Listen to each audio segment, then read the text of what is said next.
What's going on, guys? Finally, I got some Nazi Zombies gameplay here for Black Ops.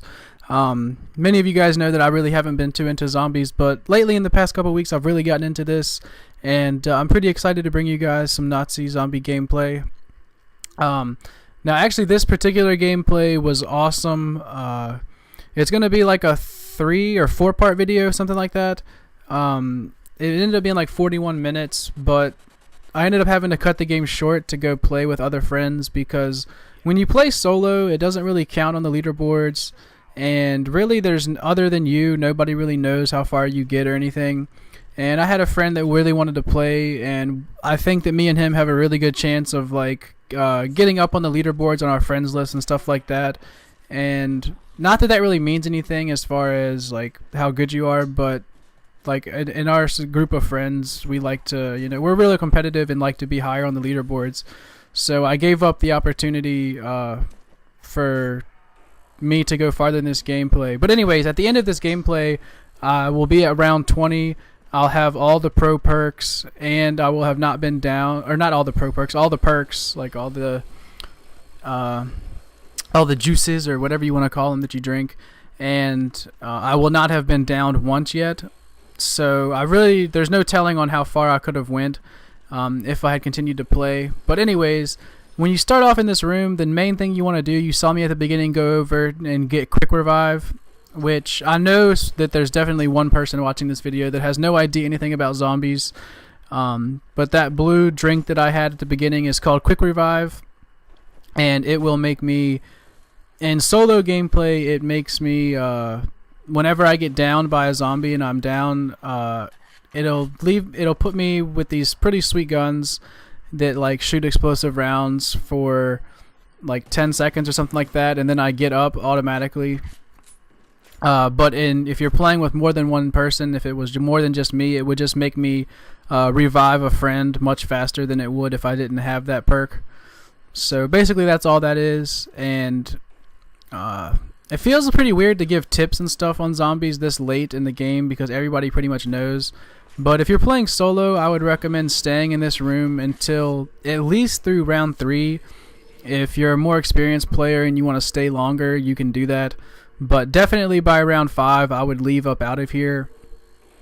Just because you want to get to the MP40 room, because that MP40 is a money maker. And really, in solo, this game is not hard at all. You can easily get past round 30 like every time you play almost. As long as you just kind of take it slow when you move. That's the key in zombies, is not to sprint so much. Everybody seems to want to run away from the zombies so much, but you'll kind of see what I mean by taking it easy. At certain parts of this video, I still haven't totally mastered it because like I said, I've only been playing zombies for a couple weeks now. So I haven't totally got everything down the way that I'd like. But yeah, man, been playing tons of zombies. Anybody that's on my friends list probably has seen me been playing zombies, and I haven't accepted like any invites from people that wanted to play like multiplayer or anything. And now here I got caught up and actually had to leave this room earlier. Like I had to leave it in the middle of round 3, which isn't really a bad thing because I'm already up to about 3,000 points after I opened that door. So I have plenty of money to open the next door and buy the MP40. And I'm one person that likes to stick in all the rooms as long as possible before I move on to the next one. Like some people, once they leave this room, will just go ahead and open up all the doors and turn on the power and go do the whole shebang and get the whole lap circle open so that they can start their laps. But like I'll buy this MP40 and I'll sit in this room until after dogs, and then anyways, I'll talk more about that as it gets closer. I'm getting way too ahead of myself. I'm too excited about this game. But yeah, man, zombies is just, to me, it's like amazingly fun right now. It's a nice change from multiplayer. Some of you guys probably think I'm crazy for never playing zombies, but never enrolled at war. And just I played Ascension like one time after the map pack came out, and that was pretty much all the zombies I'd played up until about 2 weeks ago. But I feel like I've learned a great deal about zombies, and I hopefully pass that on to you guys. A couple rumors that I've heard. Some people say that if you leave the power-ups, they will come back to you in later rounds, which I've done some research on online, and there's never been any confirmation of that, like legit confirmation from anybody inside like Treyarch or anybody that develops this game. And it's just coincidence. Basically, everything that you find online says that it's a complete random draw.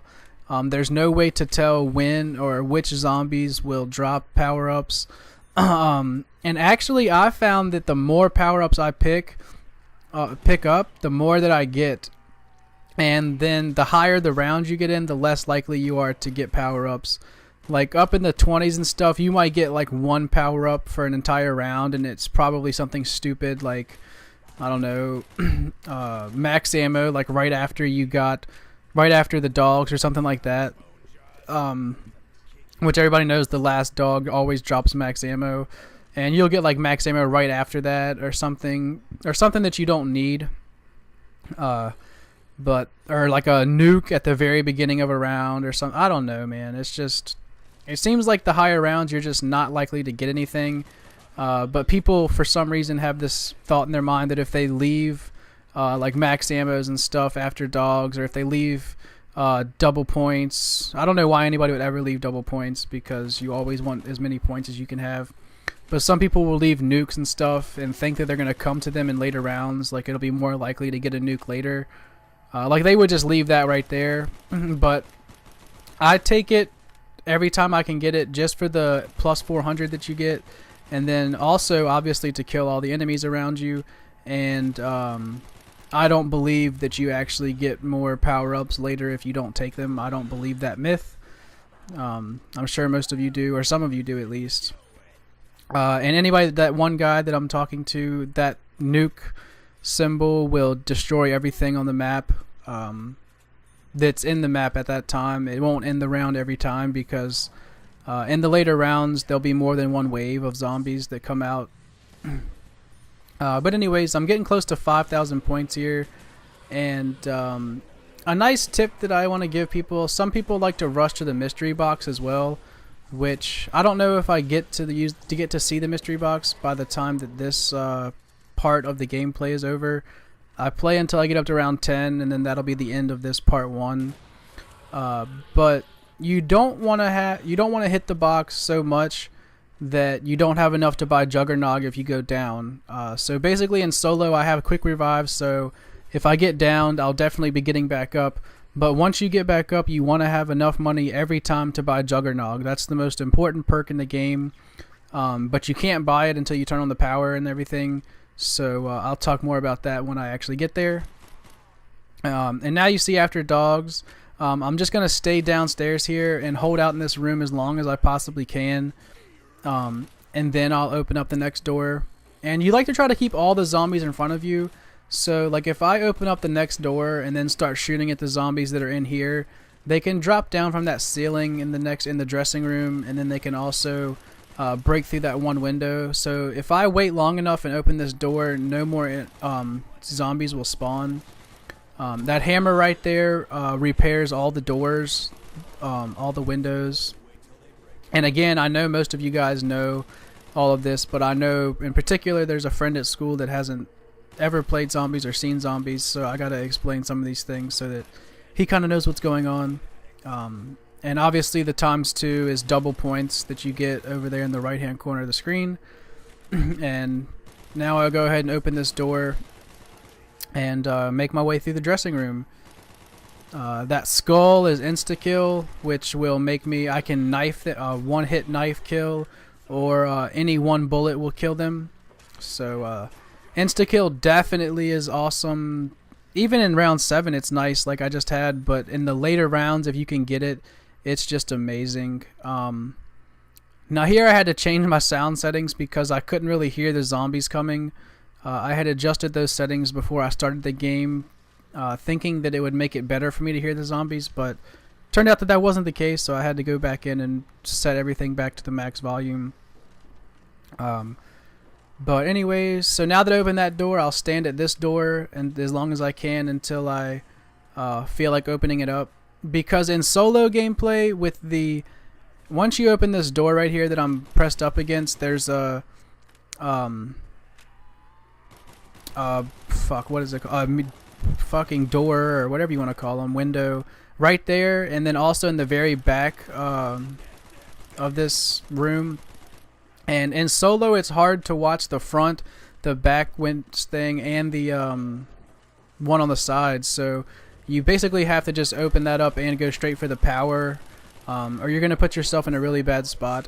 So now that I've opened up the power, that over there is the teleporter. You have to go in there, and I think I've already done it. You have to go in there and press X to initiate the pad, or initiate the link, and then you have to go to the pad and link it up, which you'll see me do here in a second. And there's an insta kill, which works out really great, and then a fucking nuke, so that's going to end the round, which I probably didn't want to do. I needed to get to the teleporter, but you'll see me run there now. This is Juggernog over here. This is increased health. That's what that gives me, the red drink. And I actually don't think I actually used the teleporter for quite a while, because in my opinion, you need to get as many points as you can in these early rounds. Rounds 1 through, I say rounds 1 through 15 are pretty easy, but definitely rounds 1 through 10 are like easy compared to the later rounds. Beginner players think that these rounds are hard, but you'll eventually find out that these are some easy rounds. And then at the beginning of a round, I like to try to gather up some zombies like that. That's not really that many right here, but you can do that for longer. You saw me kind of walking around the backstage area slowly. Like if you're not facing the zombies and you're just walking, they won't hit you. Like they'll kind of catch up to you, but they won't swing at you. As long as you're not looking at them. But see, when I turn around and look at them, it makes them run faster and come at me. And then obviously when I sprint, they sprint at me. So that's just kind of some things to keep in mind. If you can just keep a level head and just move slowly around the map. Like I'm probably moving way too fast right now around the map. But since it's such an early round, it doesn't really matter. But what's going to end up happening is if you make a lap too fast, like around the way that I'm going, you're eventually going to catch up to more zombies coming from the opposite direction. Like you see all these zombies I have running in one direction. If I make the lap too fast in later rounds, they're going to be coming from the opposite direction, and I'm just going to be cornered from both sides. And my game will be over. This green drink is Speed Cola. It will make me reload. I think it's like twice as fast, if not. Yeah, see how fast I reloaded that shotgun. And then that ammo clip right there is max ammo. It'll give me the maximum ammo that I can have for both of my weapons that I have. So obviously I'm going to try to get as many kills as I can and then grab it before I leave this room. I think that pretty much goes through all the power-ups. I think I've gotten them all in this this part 1. I've gotten the max ammo, the insta-kill, ×2, the nuke, pretty much everything. And then you can rebuild all these barriers on the windows or walls, whatever. I don't know why I call them walls. Or doors. I call them doors. But there's certain doors that I like to patch up before each round. I don't think it's completely necessary that every single window be restored before you start the next round. Some people think that you need to do that. I don't really, but I'll talk more about which windows I think are important in my next video. But anyways, I hope you guys enjoyed part 1 of Zombies here. I hope some of you inexperienced players actually learned something. And I hope I didn't bore too many people that actually know about zombies, because you guys probably know more than me if you've been playing longer than a couple weeks. So look for part 2 coming up soon, unless you guys don't want that, and you can let me know. But I'll talk to you guys later. Peace out.